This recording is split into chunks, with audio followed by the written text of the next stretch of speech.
Est-ce qu'on a fait un pas de plus dans la guerre, et notamment face à la Russie ?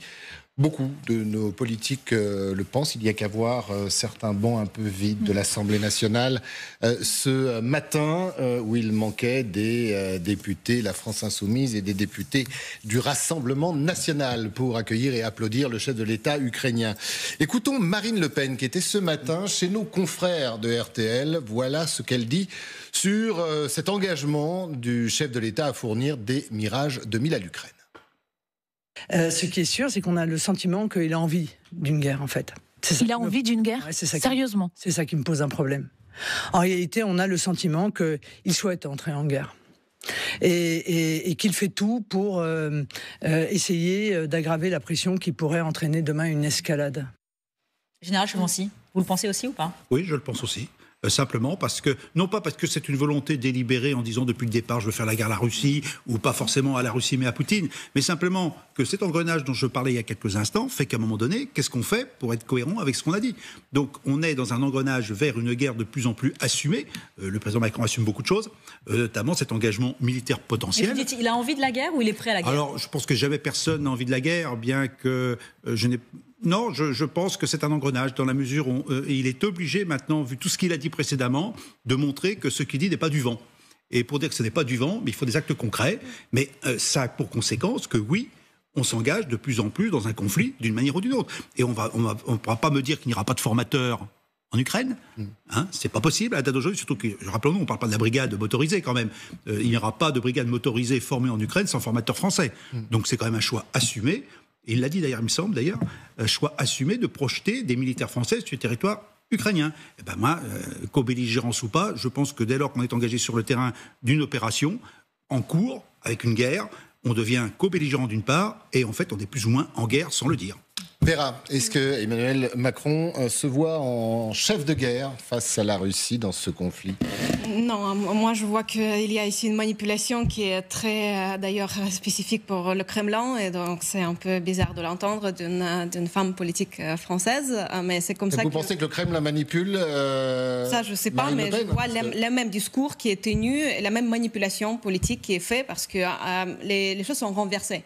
En fait, en lieu de dire qu'il y a un agresseur qui a attaqué un pays, qui a provoqué une guerre, on renverse les choses, on dit que c'est la France maintenant qui a envie de la guerre. C'est la même chose que dit le Kremlin, Poutine en Russie depuis plusieurs années d'ailleurs, ça n'a pas commencé en 2022. Donc je crois que les choses sont renversées, c'est pas du tout le cas. La France aide l'Ukraine à se défendre, c'est un droit qui est inscrit dans la charte des Nations Unies, et c'est complètement, à mon avis, aussi dans la logique de la France d'être ensemble en Europe, d'arrêter la guerre en Ukraine, de ne la pas prolonger vers les autres pays, parce qu'on voit que les appétits quand même du Kremlin, ils grandissent à chaque jour. Donc c'est l'autodéfense qui se passe du côté de l'Ukraine, c'est la France qui aide l'Ukraine, et il ne faut pas renverser les choses, il faut toujours se rappeler qui est l'agresseur et qui était vraiment en vie de la guerre, qui a franchi la frontière de l'autre pays et qui a commencé à bombarder les civils dans l'autre pays. Mais quand le général Chevresis dit oui là, il est prêt, enfin il n'est pas prêt, mais il est obligé justement d'assumer. Il a le discours du Kremlin aussi ou pas ? Non, pas du tout. Ah, pas du tout. Merci, Ça, c'est sympa, non, c'est pas du tout ce que je voulais dire. Assumer les paroles que Emmanuel Macron a tenues, à mon avis, c'est logique. Ça se fait comme ça. Mais dire que quelqu'un a envie de guerre parce qu'il se défend, c'est une manipulation. On est quand même, Aurélien, dans un nouveau pas, qu'on le veuille ou non depuis hier, vers la guerre. Il y a eu, alors je ne sais pas si c'était un lapsus, mais les troupes au sol. Après, c'était des instructeurs au sol. Là, ce sont des avions français envoyés directement, encore une fois, il n'y a pas d'intermédiaire, pas comme les Américains, à l'Ukraine. Et puis, cette formation, 4500 soldats ukrainiens formés et équipés par la France, toujours selon le chef d'État. C'est quand même un pas vers la guerre face à la Russie. Déjà, si on en croit, sur le territoire ukrainien, bien sûr. Si on en croit un chercheur comme Olivier Schmitt, il y a des actes qui sont escalatoires. On est clairement dans une logique d'escalade, mais l'escalade n'est pas mauvaise en soi. C'est-à-dire que si on a le contrôle d'une part et qu'il s'agit de répondre à une escalade de la part des autres, je ne fais que le citer Olivier Schmitt, on n'est pas dans une logique, parce que certains, par exemple, vont dire, effectivement, on est dans la logique d'engrenage, on marche vers la guerre comme des somnambules, pour reprendre l'expression consacrée. Sauf que, d'une part, on voit quelles sont nos lignes rouges, c'est-à-dire qu'on disait avant l'invasion de l'Ukraine, qui soi-disant ne devait pas avoir lieu, que l'Iran livrer le moindre armement offensif à l'Ukraine serait une ligne rouge inacceptable, que taper la Russie, que taper la Crimée serait considéré par la Russie comme une attaque sur son sol et que on serait des tas de sondes radioactives d'ici un mois. Bon, on voit qu'on n'est pas là. On procède par incrément. On est passé d'Emmanuel Macron qui disait qu'il ne fallait pas humilier la Russie au moment où on découvrait des massacres en Ukraine, à Emmanuel Macron qui dit que le temps n'est pas à la négociation et qui a aussi compris, enfin, quand on parle par exemple des mirages, tout ce qui était considéré par exemple comme escalatoire il y a encore 2 ans, encore une fois, est dans le domaine du possible. Évidemment que le jour où on sentira qu'on est vraiment au bord de la ligne rouge, par exemple des déploiements en Ukraine, là peut-être qu'on s'arrêtera, mais en attendant, on voit à quel point tout ce qui était censé être inacceptable ne l'a jamais été. Le problème, c'est que la ligne rouge, on ne sait jamais quand on l'a franchie ou pas.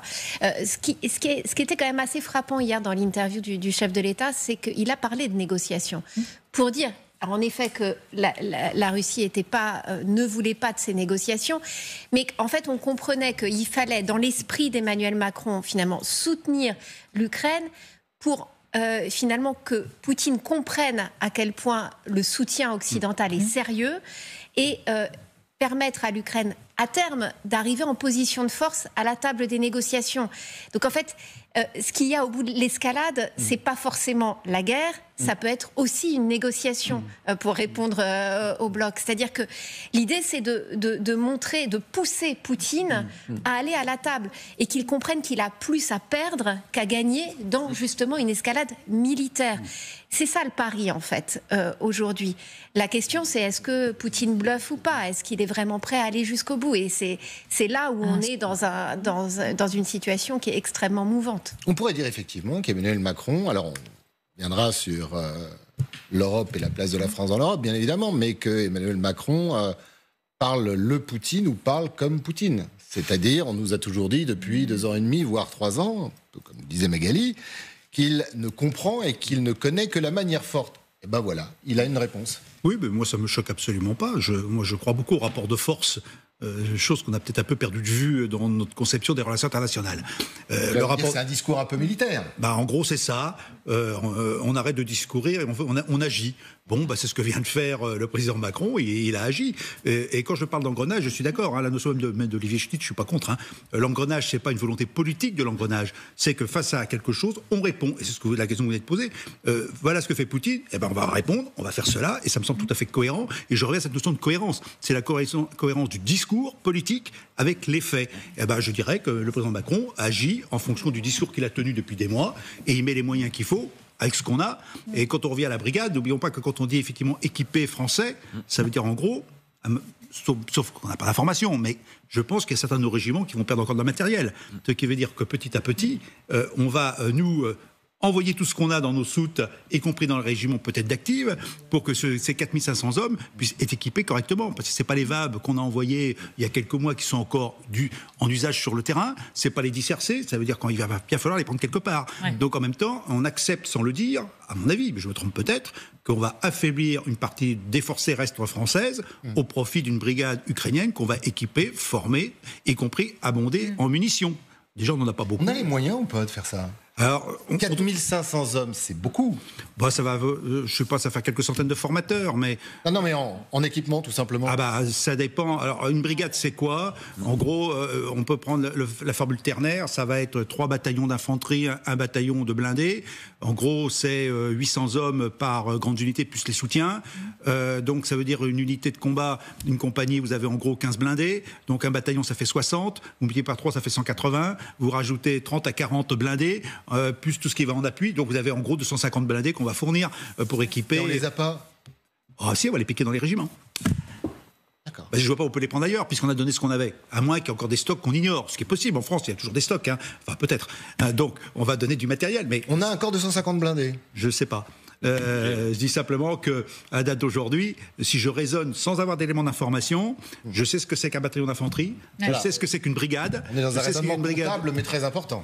Oui, donc on est 250 blindés, il va bien falloir trouver quelque part. Et c'est pas ce qu'on a envoyé jusqu'à présent, qui était en partie détruit sur le champ de bataille, et qui est forcément usé, qui va remplir la mission. Donc il va falloir les prendre quelque part. Alors où les prend-on ? Soit on a effectivement des matériels sous cocon, comme on dit, comme le cas d'une partie Mirage 5, C'est aussi des sous-cocons, c'est-à-dire en état de fonctionner, mais qu'on ne met pas en fonctionnement quotidien. Donc on en a sans doute. Et puis le reste, il va falloir le prendre ailleurs. Et quand je parle aussi de brigades motorisées, il faut aussi penser aux appuis. Ça veut dire des unités du génie, théoriquement. Ça veut dire aussi des unités d'artillerie. C'est-à-dire encore prendre des pièces d'artillerie pour faire une unité complète de combat. Parce que le but, c'est de créer un outil de combat capable de travailler au minimum d'une manière autonome. Donc il faut qu'il ait des appuis-feux, il faut qu'il ait des aides au franchissement et il faut qu'il ait du blindage. Bon, quand vous savez qu'on a déjà donné presque 40% de nos forces en artillerie en César, nos capacités, ça va peut-être encore baisser. Alors voilà, je fais pas... Je dis simplement les chiffres, c'est pas un jugement, mais c'est la réalité des chiffres qui permettent de comprendre peut-être de la promesse ou du sacrifice annoncé hier par Emmanuel Macron. Et vous partagez aussi ce que disait le général Trinquant, qui nous disait, même lui parlait de ces coalitions instructeurs militaires que devait annoncer Emmanuel Macron. Il disait, on a déjà des problèmes de cadres dans l'armée française, donc là aussi ça risque de nous poser problème. Oui, mais après c'est un choix. Je dirais que oui, on a des problèmes de cadres aujourd'hui, même d'officiers supérieurs. On n'en a pas assez. On en a beaucoup incité au départ dans le passé. Beaucoup on n'en a plus. Puis il y en a qui restent pas, parce qu'ils disent vu les soldes, vu tout ça, il y a un moment où on dit on s'en va. C'est la réalité, je dirais, d'une société libérale. Où on fait un peu ce que l'on veut. Oui, il y a des problèmes de cadres, ce qui veut dire à un moment donné, on n'a déjà pas une armée très nombreuse.